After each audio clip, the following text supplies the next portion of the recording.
The Lean Braves reporting for duty, your source for fitness and food education with a noble purpose. Fasten your seatbelts and hold on to your carrots. You're listening to the Lean Braves radio show at theleanbraves.com. We are Avengers of Health.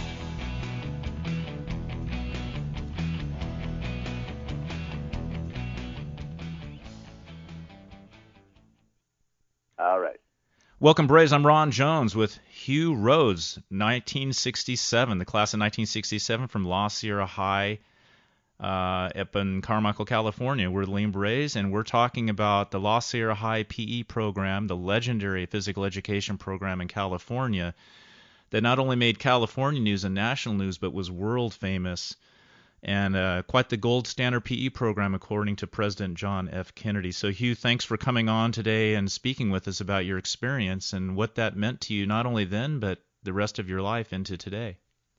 Thank you, Ron. I'm really glad to be on this show to have this moment to reflect back on the fitness experience that I had then and how it applies now to my life. That now that I'm over 60, in fact, I'm just 1 year older than the year I graduated.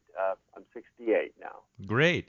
So it's good to look back and it's good to look forward. And thanks for giving me the opportunity. Absolutely. And this is the first show that we've ever done with a LaSierra alumni. So I'm pretty excited about that. We've done a couple shows with PE teachers today that are teaching the strength endurance routine, which was their calisthenic routine they did every day for people that aren't familiar with that. But we haven't actually spoke to someone about their personal experience on our radio show. So we're going to pick your brain a little bit today about what that meant to you at the time, and then we've done a little bit of talking, of course, the last few weeks about how that really impacted you throughout the rest of your life, and now even looking forward into how it's going to help you age better in the years to come.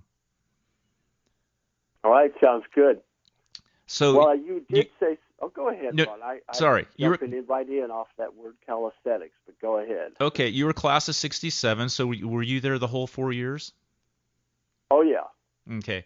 So even a little before that, because I lived about a block away from the high school, and even when I was in the 6th grade, I was going over to be a water boy for the varsity football team. And that's when I got to know Stan Leprotti, who was the coach of that team, and I learned a little bit about their fitness program just from being around it for a couple of years through junior high school.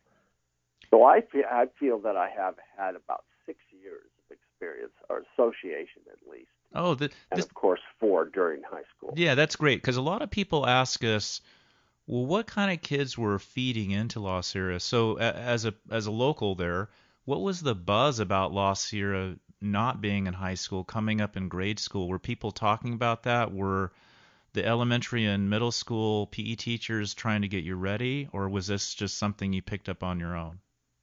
That's a good question, because as you say it, my recollection is that no, there wasn't really talk about it in the grammar school or the junior high school.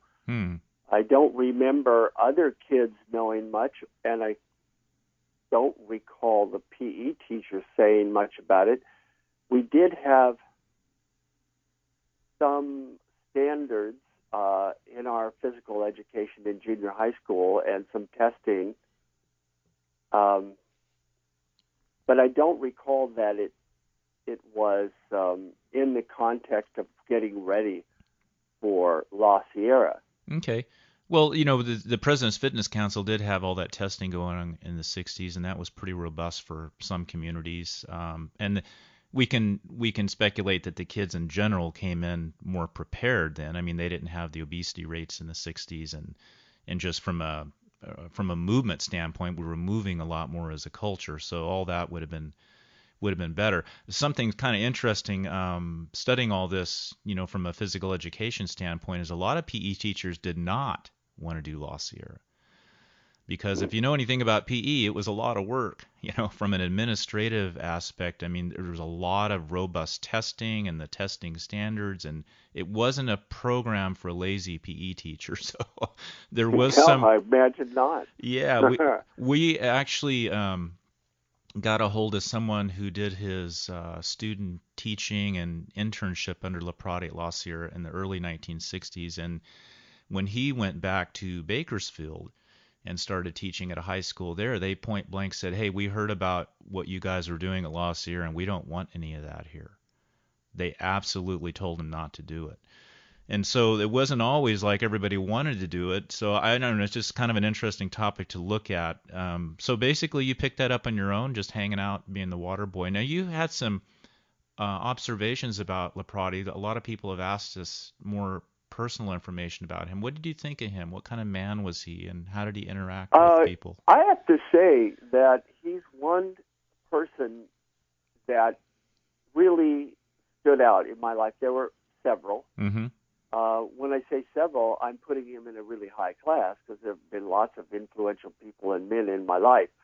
But that guy had a quality about him that almost, well, I'll say metaphorically, but it maybe even in fact made me want to stand up straighter. It's like he just had this, he wasn't a big guy. Right. He was small. But he had these steel blue eyes and this voice and this tan, weathered face, and he had pride in the way that he spoke and the way that he moved, and he had pride in the voice. Mm-hmm. And I mean that in the most manly way. And to this day, I will on occasion find myself saying, "Tremendous." That's the way he used to say it. Right. He said that a lot. More so, I don't know how I sound on the phone, but I caught myself saying that to my sons.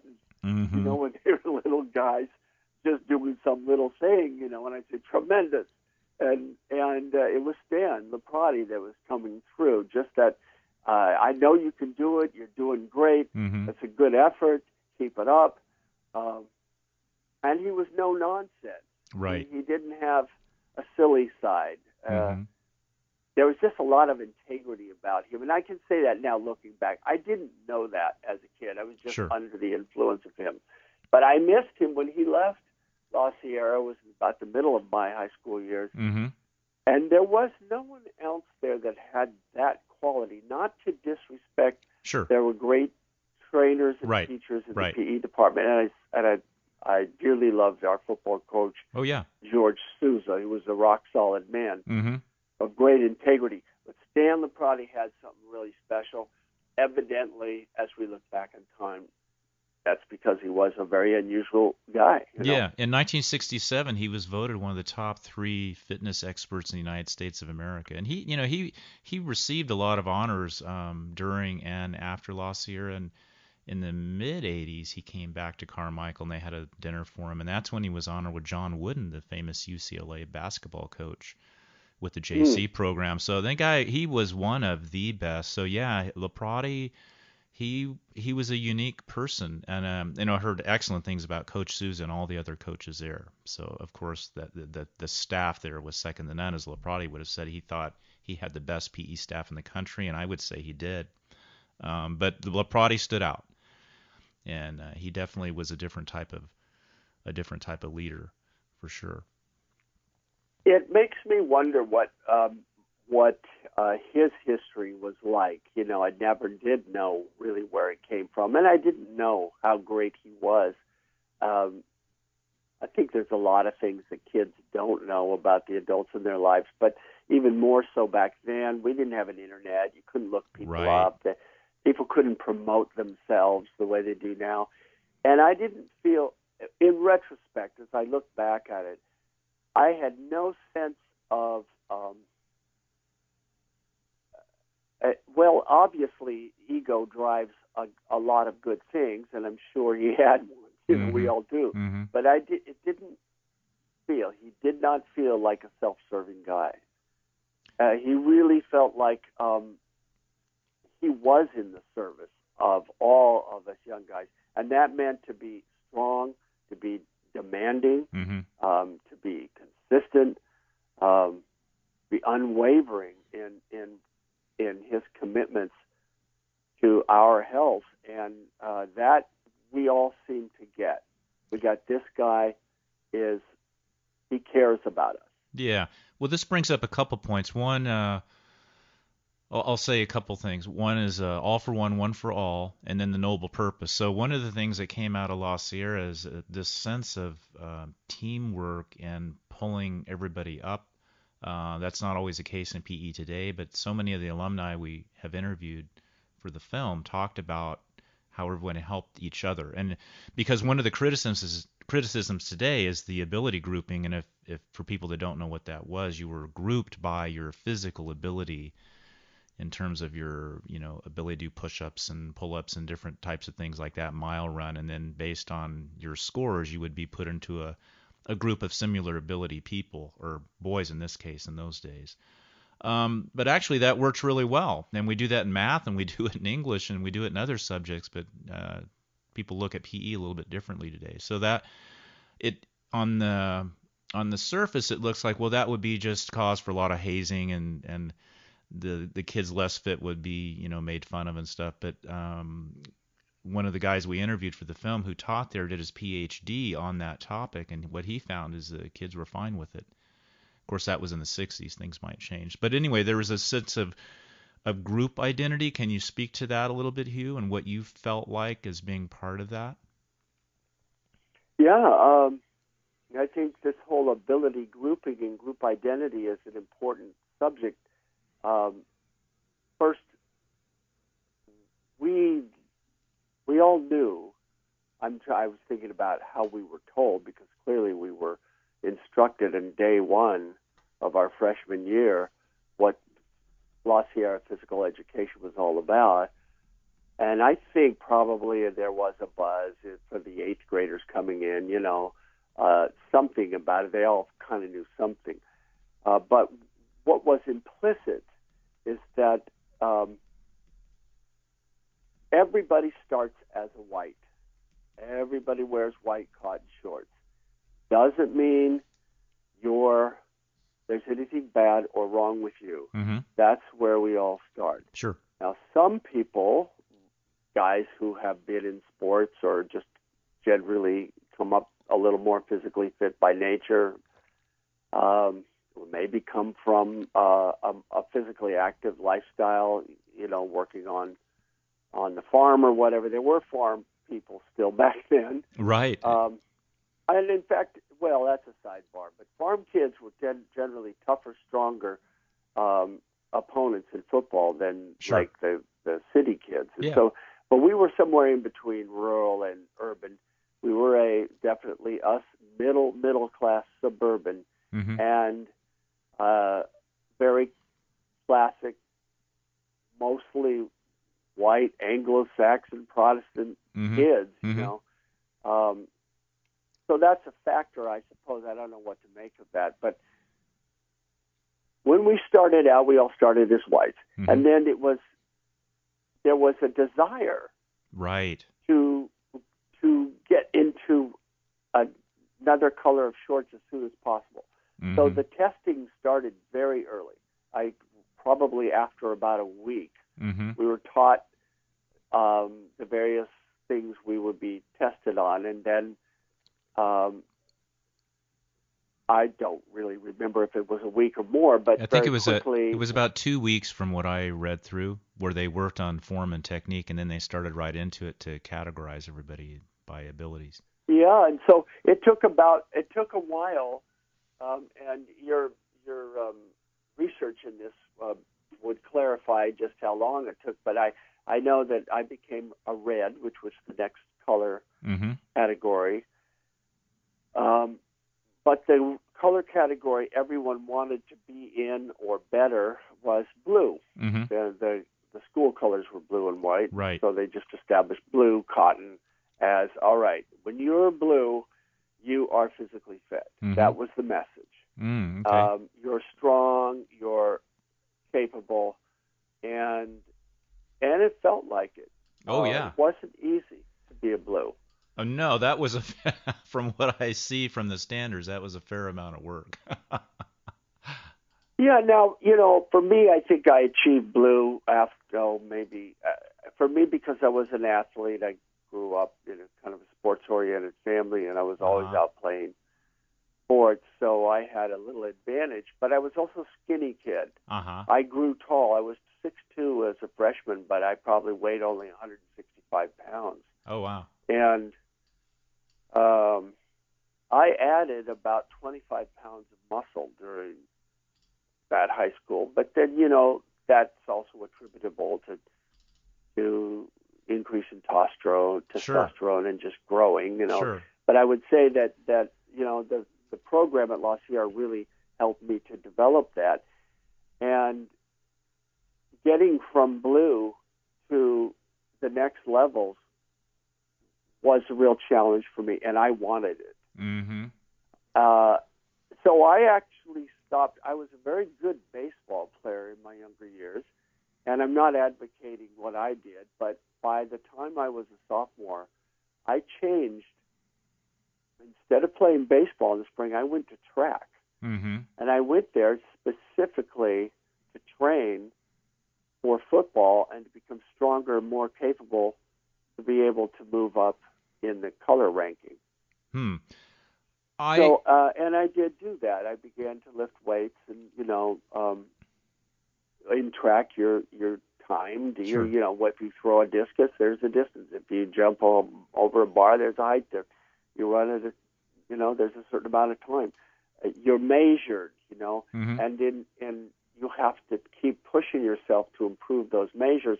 So track was a very good model for working on physical fitness, using performance measures and using methods to improve performance. And I think that's the fundamental, the experience of knowing what you can do and what you cannot yet do, believing that you will be able to do it, knowing how to train for it and training for it, and then achieving it.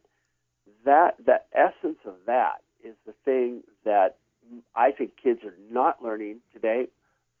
Some learn it very well, but it isn't being taught. No, and this is if you don't learn this then, it's hard to learn it late in life. It is. It really forms your philosophy of life. And that, interestingly, at LaSierra, they spent a lot of time talking about philosophy, and they actually wrote about philosophy at PE, which is rare today in a high school PE program to actually talk about philosophy. But it's very, very important.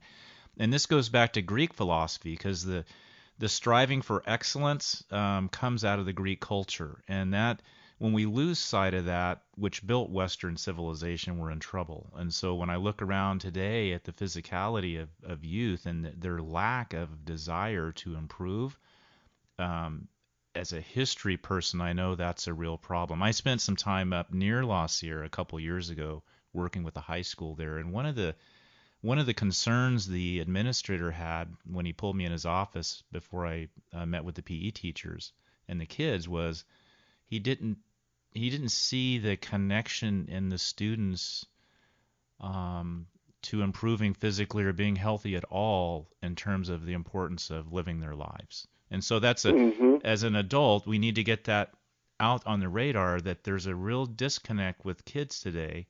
They don't know why this is important at all. Now, what I've done when you were talking about being a blue level is I pulled up the standards, so this might take you back a little bit to know that you actually did this. But I'd like to see. To be a Navy, not a Navy blue, but to be a blue at LaSierra High School in the mid-1960s, the minimum performance you had to do, which was as follows: pull-ups 14, 18 bar dips, 12 handstand push-ups. Now, the reason they went to handstand push-ups is because the regular push-ups, they were getting so many numbers it was too hard to count. Extension press-ups 15. Now, that was an extended arm position where you're pressing up in your fingertips, and they said one out of 30,000 boys could do those. And we have film of LaSierra, the whole gym doing them. So yeah, one trip up the pegboard. Oh, huge core strength.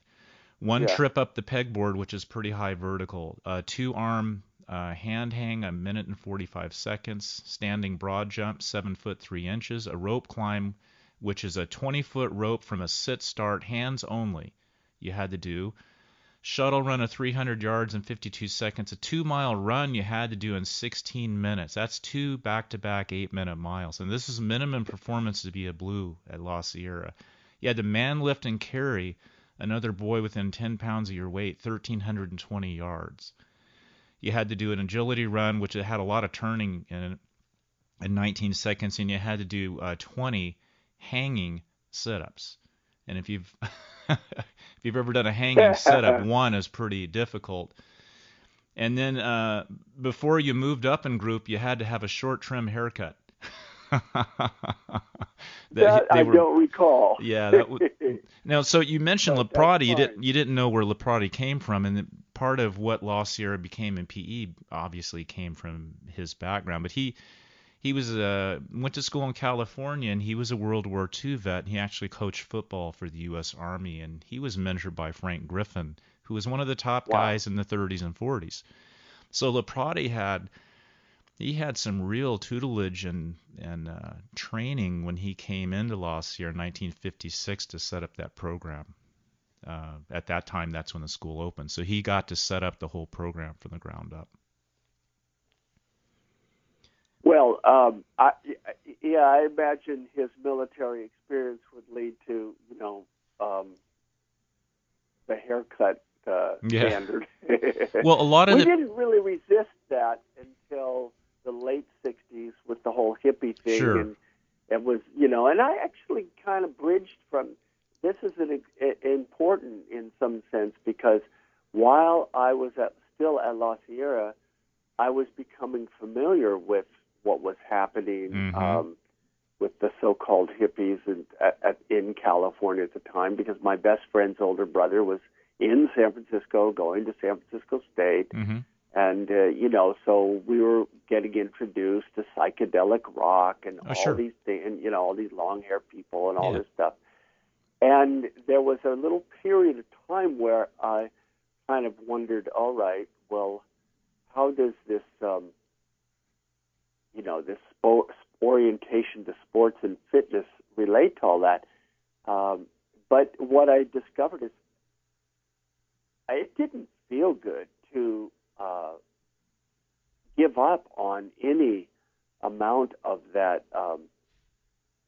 the physical exertion and stuff. In other words, I stayed in football. I played it all the way through high school. I kept going even when I knew about Allen Ginsberg and the Tibetan Book of the Dead, and that you could grow your hair long and it didn't mean you weren't a man, and all these anti-war movement and students for nonviolent court, all that stuff was happening then, and people were taking sides, but any side I might want to take, emotionally or intellectually, never conflicted with what I wanted physiologically.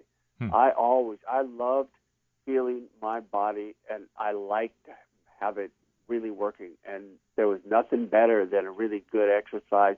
I mean, when you get done and you're really depleted, but you're really satisfied, and you go and you rest, and you get up in the morning, you feel strong and awake and clear.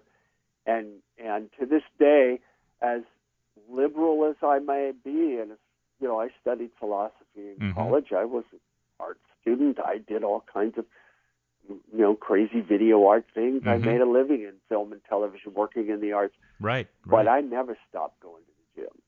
I never stopped wanting that feeling. And anytime I let that go, my life was not as good.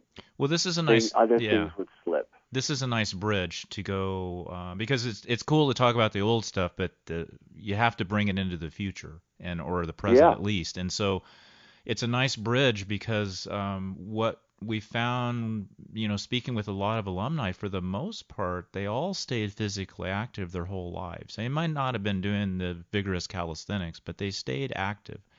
They kept golfing, or they kept hiking or running or cycling or lifting weights or whatever they did, but for the most part they never let that go, and that was your case. I mean, you kind of waned in and out a few times as happens in life, but you never completely let that go. And now at your age, late 60s, you're very much into it. Can you speak of the staying power of LaSierra? Because this is something that people don't understand today. When you talk about the importance of physical education, they just laugh it off because it has such a negative context with people. But real physical education, like it was taught at LaSierra, has staying power, and it really sets you on a path in life, not just physically, but also mentally. So can you talk about that as someone who's lived through that for decades? Yeah, absolutely. It's something that I've thought about through all this time as well. Mm-hmm. So I have various ways of talking about it. But in the most simple sense, what you just said is true. When you learn in those formative years, and I think that's the critical thing about it, the years I would say, as boys and girls go into puberty and through high school, those are very critical years for them to learn about, not intellectually about their bodies, but to feel their bodies, to experience their bodies, to Mm-hmm. test their bodies, to drive their bodies, to understand how adaptive their bodies are, to learn how to improve themselves in a variety of ways physiologically. Right. And we emphasize so much beauty and money and power, we forget that down underneath that all, there's a body. Some people are lucky enough to have one that's attractive, Mm-hmm. and some people are lucky enough to have great minds, and some people are lucky enough to be raised in circumstances where they strive to achieve in other areas besides physiology. But ultimately, and this is jumping into my more recent realization, I know this to be true, we are, every single thing we do, think, and feel has a physiological, intellectual, and emotional component. Mm-hmm. More or less, but certainly always physiological. People say, well, let's think about these monks, they just go and they sit and they do nothing but just meditate for day after, supporting the universe with their, expanded consciousness. Mm-hmm. And I believe that's what, in fact, they do. What's the physiological there? And I say, you can lead with spirit. You can lead with belief. You can lead with spiritual thoughts and experiences. You can lead with emotional stuff. You can lead with intellectual stuff. But every one of those things has a physiological correlate, specifically biochemical correlate. Well, it goes back to Greece and again. you can measure that now. We have Yeah. been measuring it for years. Right. So if when you work on your body, Mm-hmm. you're working on your biochemistry. And so when I say work on your body, you're dealing with nutrition as well as exercise Sure. and rest. Sure. Those are the three things, obviously. You got to get all those things right. And when you do all those things right, you create a platform for success in life, the physiological platform. And if anyone wants to argue about it, just think about this. There's nobody on this planet that doesn't have one of these things. A body. Right. A body. Well, Okay? Now, there might be free-floating spirits that don't have bodies. I'm Sure. all for that. I think that's true. But the point is, I'm one that came in a body, and everybody I know is one that came in a body. And what's that body for? Right, and it goes back to And ancient if we Greece don't honor again. that, Yeah. we're like saying, well, I'll take this part of the planet, but forget the deserts and the, mountaintops that are cold and whatever. I mean, it's a whole Earth, right? And it's a whole ecosystem, and we in our ourselves ecosystem that has a physiological base. Right. We got to take care of it. Well, that's kind of what the administrator told me up in Northern California. The kids are disconnected to that. But, if it goes back to Greece again, because they believed in sound mind, sound body. You can't have one without the other, really, in terms of being efficient. So, and this is something that came out of the alumni interviews as well, because they talked about the mental set point that they got from the physical training and all the mental things that they learned about it. They it was great to be fit and all that, but they spent a lot of time emphasizing the psychological component of what they learned in physical education, which I don't think people understand today because they see PE as, just throwing the ball out and something no one wants to really do. But the kids were motivated to improve. And Laprati, he didn't do a lot of writing, but he did write the motivation factor. And then LaSierra was set up on motivation. It was an intrinsic motivation, not just extrinsic. The kids wanted to do it internally. And some of them would practice all summer on their own, and they go up to the school on their own. Because in those days, the school wasn't locked. You just go work on the equipment outside.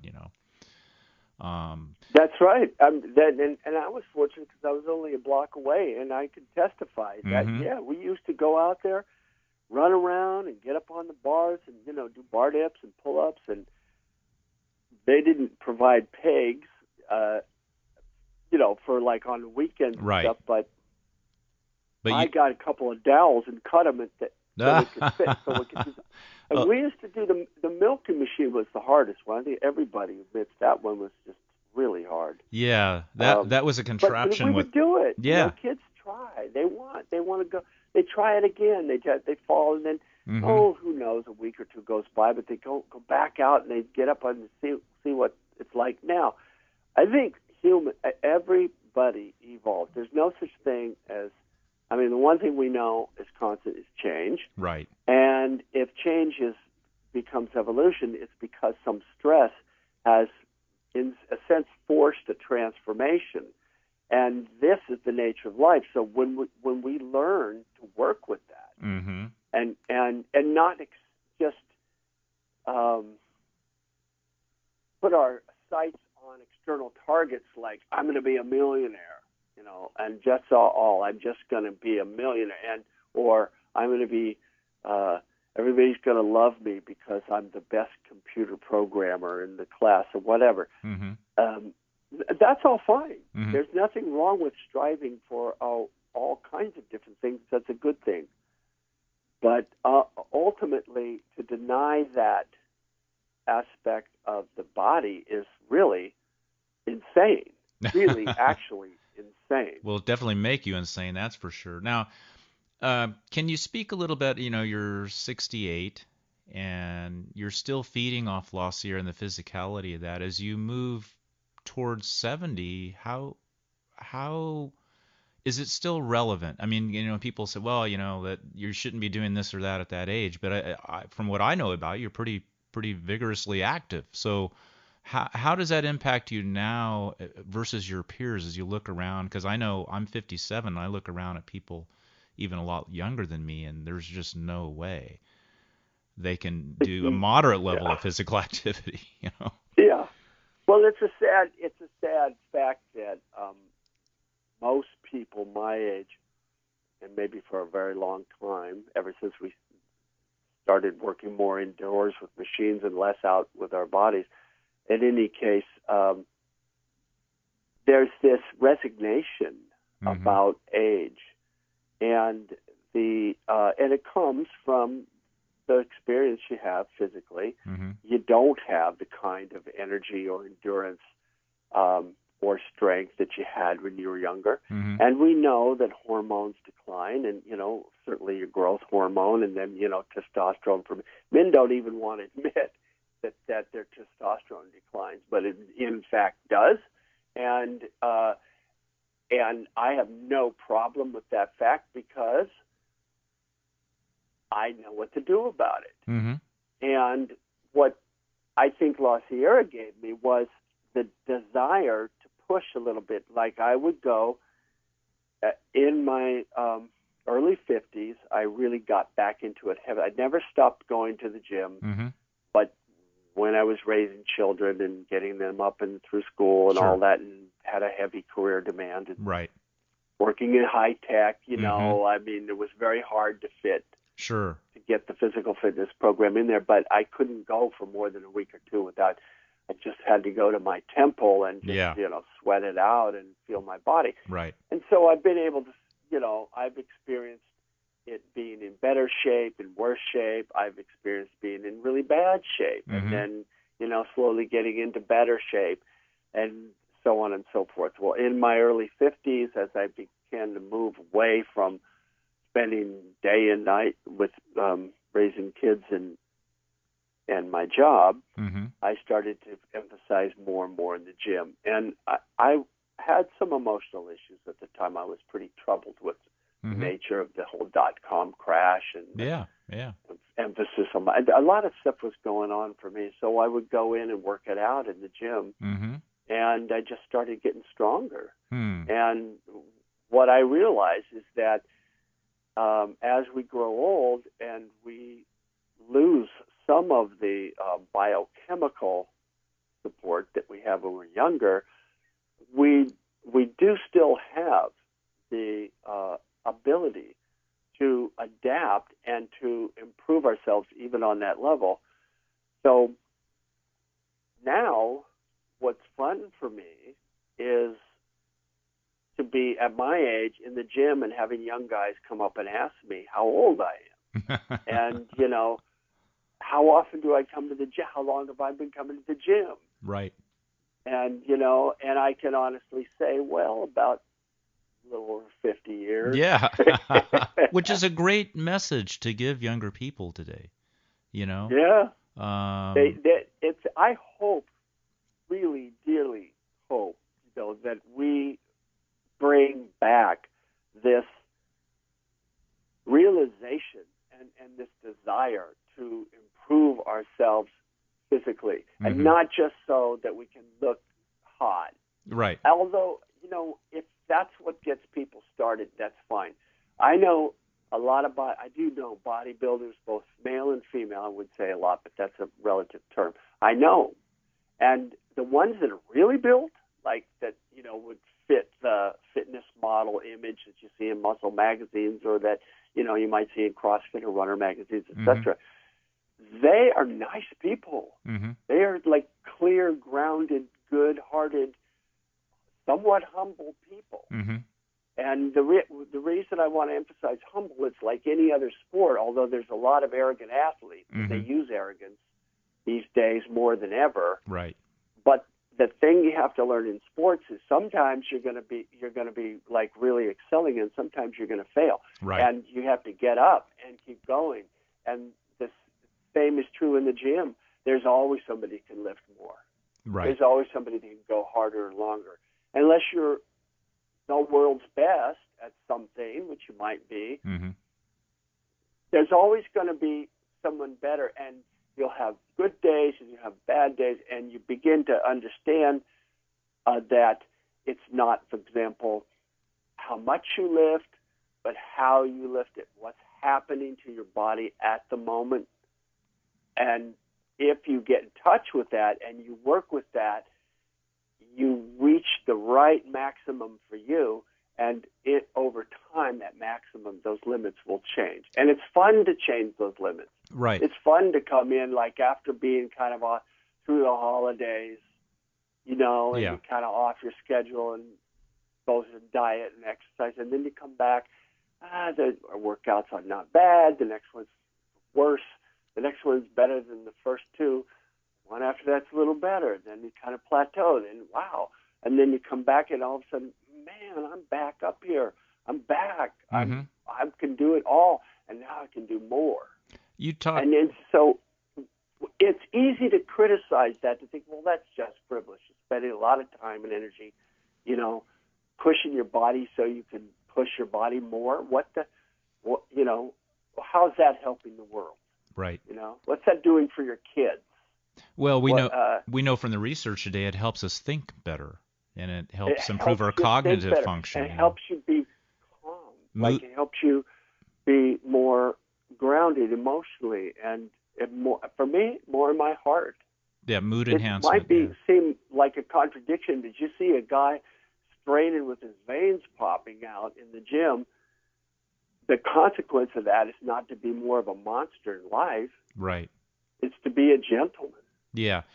You talked in the a loving, strong man. Right. Right. In the pre-show comments, you talked a little bit about the importance of consistency, and that if you think about the standards that LaSierra had and how hard the boys had to work at getting them, and all the failures along the way and the setbacks, there's a real lesson there, I think, to consistently keep working and keep getting back up and keep reaching higher. That's that Greek ideal, striving for excellence. Well, consistency, I know, for me, is the number one principle to success in physical fitness. Mm-hmm. If you do not work out, if you do not do whatever you do, it doesn't have to be at the gym. It could be out in your garage. It could be out on the track. It could be wherever in the mountains. But you have to do it, right? Mm-hmm. And if you don't develop the desire and the ability to show up, it's never going to happen. Right. So what I say to people, and to myself, I've learned, is on the worst day, when you really don't feel like it, mm-hmm. when you just are like you've had it, you're depressed, or you've got no energy or whatever, just go. Just do it. Because Right. what's miraculous about that, and there's so much to say here. I'm sorry we don't have more time, but I'm sure people don't want to spend more time listening, but we'll get to it eventually. Yeah. One way or another, this is coming out. When you show up, when you put your body in motion, whatever you were thinking, whatever you were feeling, whatever was stopping you starts to drift away. Right. And what can show up, and I've had this happen miraculously many times, it's like, wow, I feel good. This is great, and I'm happy again. Right. And so we get so stuck in our intellectual, emotional morass mm-hmm. that it can take us to really ridiculous places. And if we just show up and move, we can get out of that, and we can stay more on track to having a higher quality life. Oh yeah, I just finished. December 31st was 10 years straight of me exercising 7 days a week, at least 30 minutes a day. And really, boy, that's amazing. Yeah, I never missed a better. day. I mean, clearly better than my score. But the point of that was I by defining exercise, I mean there was something intentional to me putting my body in motion. And some days that was just going for a walk or playing frisbee with the kids or just doing some joint mobility in my living room because it was raining or whatever. But I always did something 30 minutes a day, and I wasn't going hard every day. But it's the only thing in my life that I can think about that had 100% success rate. I've never had anything that I've done that's been so successful because of those 3,500 plus days, I don't regret one of them. Not one 30-minute exercise session did I say, I wish I hadn't done it. I can tell you a lot of them I didn't want to do them, and I just did it anyway. Like you said, I showed up, and then when I was done, it's like, well, I'm glad I at least did that. Because I was, working in a technologically driven lifestyle as well, commuting a lot, in meetings on the computer, and that was all I got physically all day was that. And so it was very, very important. So I think, just showing up and doing something, even if it's soft, doesn't always have to be hard. It does have a real benefit to it. I think I'd be dead. I don't think I'd be talking to you now if I hadn't, shown up for 10 years. We wouldn't be talking if we didn't have this experience in common. And I'm so grateful that you pursued this and that you got those films from the LaSierra and put them out online. And I'm grateful to Tony Asaro and whoever, by way of which I was able to see this. And it was thrilling for me because it gave me a moment to honor my own life, not because of me, but because of the circumstances that were there. I thought to myself, it's pretty amazing that I was at LaSierra at that time. Right. And I don't want to glorify it too much. It might sound corny and ridiculous, but there were only so many of us, and I was one of them, and I'm really grateful for it. Now, you said you saw yourself in some of the film clips. Now that's awesome. I'm definitely in there. And fortunately, I was in my golds at that point, so I was proud of that. That's great. And it took a lot of work to get to that. I think you said that the blue was 18 bar dips. The only measure I recall in gold, I think, was the 32 bar dips for gold. I don't know. Do you have those? That was a ceiling performance. So when you went into ability grouping at LaSierra, there were 3 levels. There was minimum performance, median performance, and ceiling performance. And when you hit a ceiling performance in all the different tests, then you were eligible to move up to the next level. Of course, you had to have your hair cut. But and then the reason you got purple or gold on top of that is because of your grades. So all ceiling performance standards grade a B or above earns gold. So that's what you did. You hit the ceiling performance standards, and then you had a B average or above, and so you're able to get I'd into gold. forgotten that part. Yeah, That's good to know. and that's important to note because it wasn't just physical; it was also academic. And the reports we got is that these students did very well in class, and they didn't have the discipline issues, and they commanded a lot of respect just by walking in, and the other students, treated them differently. Now, it's been a great show. Before we go, though, I want to just briefly talk about the girls because we've gotten a lot of questions over the years. Well, there's no girls in the program, but we want to take this in the context of history. When you were at LaSierra in the mid-1960s, this is pre-Title IX, the girls were doing PE, but they weren't doing the same PE program, and you were actually there seeing what they were doing. So can you make a couple of comments about that? That's just the way that it was then, but you actually were there and seeing it, so that might be interesting for people to hear. Well, it was a subject. It wasn't a controversy. It might have become that towards the end of my high school years, and certainly thereafter when the feminist movement became more vocal. I think that a lot of things like physical fitness for girls and girls' sports became an issue. But, it was very clear that the girls would go do their thing and we boys would do our thing, and our thing had to do with color, with, rising up in the color of shorts, like just becoming stronger and better physically. And theirs didn't seem to have that. And it was kind of mysterious. In high school, we were just trying to figure out what girls were about. And, right. And they were about, with regard to PE, they didn't seem to be too much about it. They did have to show up and dress, which was interesting. Interesting in the sense that so much of that doesn't happen now. Right. But they at least had something. And I didn't know of any girls that resented it. But again, we were in the early to mid 60s.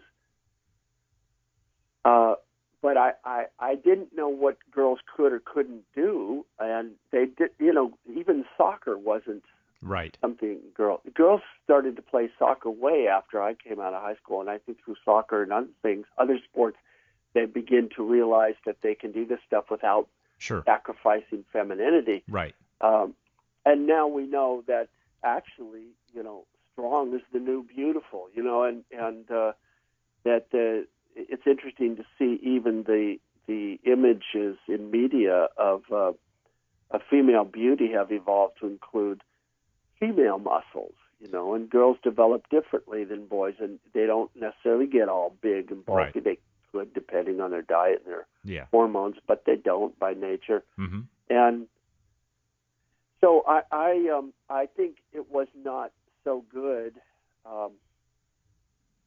Let's put it this way. I guess the evolution of physical fitness for females, it was just on a little different trajectory than physical fitness for males.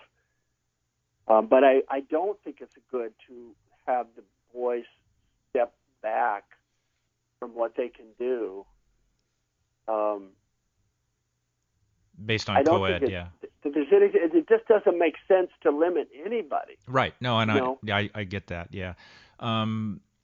Interestingly, if you study the history of physical education in the late 1800s, the early 1900s, the girls actually did some pretty amazing physical fitness feats as well. They were part of the program, and they did. I mean, I've seen the old photographs and the books, and it's amazing what women were doing. And then around the 1920s or so, they decided that those types of things weren't good for female reproduction, and It fell out of Yeah, vogue, and and who do you suppose decided that? well, it was bogus, of course, because we know that the ladies are fully capable. Ironically, though, Uh, the last Navy Blue at LaSierra before the school closed was a girl, and so that to me is amazing. I don't know what the navy blue standards were for girls, but what they were for boys meant that at any particular year, and you can correct me if I'm wrong about this, but I'm guessing there wasn't maybe more than one or two yeah, there was boys. only I think Antonio Saro would be the better source for this, but I think there was in the history of the school only 23.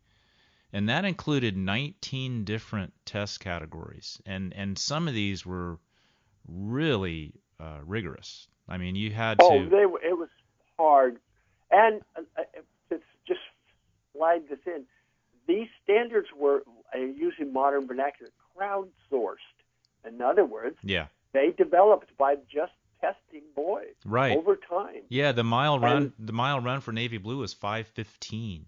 I mean, oh you man, have high school cross country runners that can't run a 5:15. You had to man lift and carry a boy within 10 pounds of your body weight 5 miles. yeah, I mean, this is yeah, and this is just now it wasn't a lot of boys that did that in the history of the school, but 22 or 23 boys and a girl did it. And I don't know, I don't have the female standards in front of me, but I'm sure they did those 19 categories with a little bit different standards. I think when Cheryl got that, she had to run the mile in 6:30, which is smoking fast still. yeah. and And I'll bet even now that if they were to reset standards today with the girls playing soccer and going to the gym, and having images of physically fit women in their lives on television and magazines and stuff, mhm there's been a real elevation in female physical performance mhm to the point now where, I mean, I see girls doing this stuff in the gym I can't do, right. and I know they're doing it out there in CrossFit, and running 10Ks or whatever. They're just kicking ass, Yeah, and they're not less feminine. we have Without a doubt. one of Not my anywhere yeah, less feminine. They just are allowed to do this without being accused of sure. somehow being less feminine.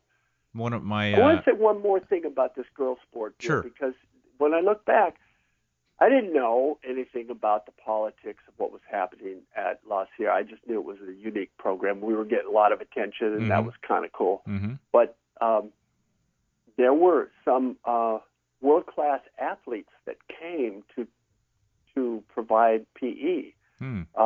And one of them was a woman. I call her a woman. Of course, looking back now, she's probably not more than 24 or 5 years old. Mhm. She was an Olympic runner, I think. Wow. She was just beautiful. Hmm. And, I mean, all the boys were kind of like, Mhm. wow, who's this Mhm. PE coach, Wow.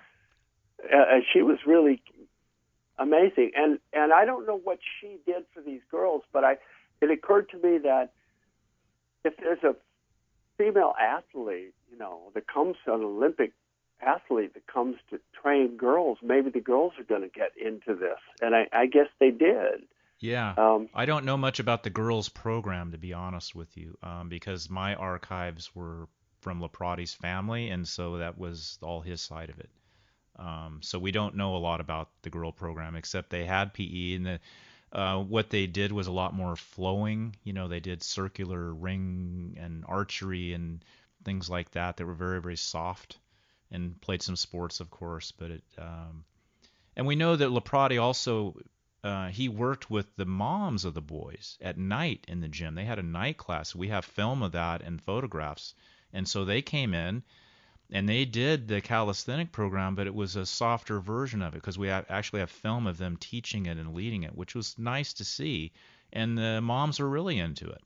So it wasn't that Laprati ignored the women. He actually made a special place for them in the evenings and brought the moms that's in. good to hear. Yeah, and so there's a lot of little sidebars of Laprati and LaSierra that are really cool beyond just the boys having the 8 packs, you know. Yeah. Well, Hugh, this has been a great show, and I hope to get in touch with more alumni that want to talk about not just the physical training of the program in the 1960s, but also the mental philosophical benefits that came out of quality physical education and what a difference that made in their careers and also as parents and grandparents and community leaders. So thanks for sharing all that. I really appreciate it. Well, thank you, Ron, for carrying the torch and, keeping it ever bright, because I'm very encouraged by this conversation, the opportunity to speak to you and to see what you're doing and some others are doing. And I sincerely hope that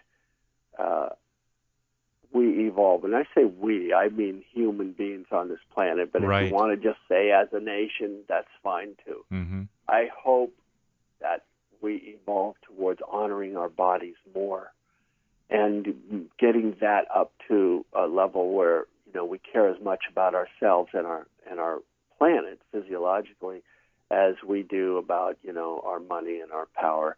So this has been a great conversation for me, Ron, and thank you very much for having me on your show. Well, thank you, and as Coach Laprade would say, tremendous. Tremendous. All right, you have a beautiful day, Ron. Thank you. Thank you. You've been listening to the Lean Braze radio show at theleanbraze.com. Until next time, keep moving for a noble purpose, no excuses.